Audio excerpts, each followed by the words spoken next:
Gjykata e Shkodrës i la në arrest shtëpie 18-vjeçarin Arvin Fregjaj dhe babain e tij, Agron Mehmeti, të përfshirë në konfliktin e 16 korrikut në Poliklinikën e Shkodrës ku mbeti i plagosur Vidan Kepëca.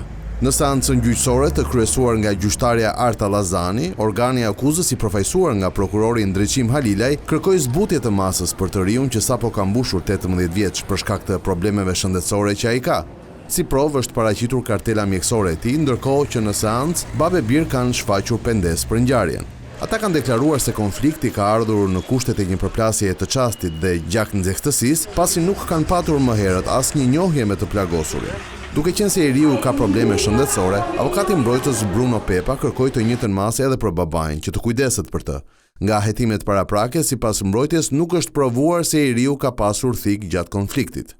Duke u bazuar në provat e paraqitura dhe qëndrimin e të pandehurve, gjykata vendosi masën e sigurisë arrest shtëpie për të dy, edhe pse akuza që rëndon mbi ta deri në përfundim të hetimeve mbetet vrasja me dashje, mbetur në tentativë. Me të njëjtën masë sigurie u la edhe Arben Kepëca, vëllai i të plagosurit, i cili akuzohet për veprën penale të armbajtjes pa leje, pasi u arrestua me një pistolet pas ngjarjes.